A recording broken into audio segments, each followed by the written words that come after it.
Thank you. ఇది Narender Reddy wife కూడా ఉన్నారు. అసలు ఏం జరిగింది మేడం? ఉదయం మీరు వాకింగ్కి వెళ్తున్న టైంలో మీకు ఇక్కడ పోలీసులు ఉన్నారా, లేకపోతే ముందస్తుగా ఏమన్నా అరెస్ట్లోకి తీసుకుంటున్నామని చెప్పారా? ఇన్ఫర్మేషన్ ఏమైనా ఇచ్చారా? ఇంటిమేషన్ లేదు మాకు. క్యాజువల్ యథావిధిగా రోజట్లాగానే మేము వెళ్ళామన్నమాట. నేను ముందుగా వెళ్ళాను, సార్ తర్వాత వచ్చారు. మళ్ళీ ఎలాంటి ఇంటిమేషన్ లేకుండా తీసుకెళ్లారు. మాకు ఎలాంటి ఇంటిమేషన్ లేదు. అంటే అరెస్ట్ చేస్తున్నటువంటి క్రమం ఎట్లా కనిపించింది? అరెస్ట్ చేస్తున్నప్పుడు వాళ్ళు సివిల్ డ్రెస్లో ఉన్నారా, యూనిఫామ్లో ఉన్నారా? ముందస్తుగా కనీసం మీరు ఫ్యామిలీ మెంబర్ ఉన్నప్పుడు చెప్పాలి కదా అరెస్ట్ అవుతున్నట్టు. మాకు ఎలాంటి ఇంటిమేషన్ లేదు. నేను పార్క్లో ఉన్నాను. సార్ పార్క్ వెళ్తూ ఉండగానే దారిలోనే అరెస్ట్ చేసి తీసుకొని వెళ్ళారు. అసలు ఇది డెమోక్రసీయేనా అని. అది ఆఫ్టర్ అరెస్ట్ అయినా మీకు ఇన్ఫర్మేషన్ ఇచ్చారు? ఎలాంటి ఇన్ఫర్మేషన్ లేదు, ఎలాంటి ఇంటిమేషన్ లేదు మాకు. ఇప్పుడు ఏం చెప్పాలనుకుంటున్నారు ఈ అరెస్ట్ పైన?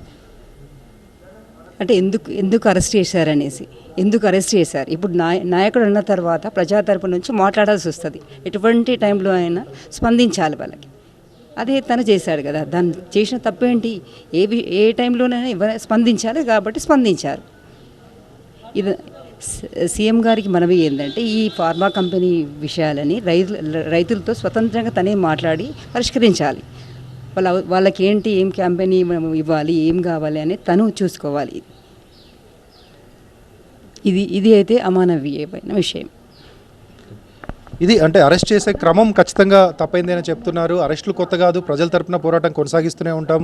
ఈ ఫార్మా హబ్కు వ్యతిరేకంగా జరిగేటువంటి పోరాటానికి నరేందర్ రెడ్డి నాయకత్వం వహిస్తున్నారు. అరెస్ట్ చేసినటువంటి పద్ధతి చాలా తప్పుగా ఉంది. కుటుంబ సభ్యులకు ఎలాంటి ఇన్ఫర్మేషన్ ఇవ్వలేదు.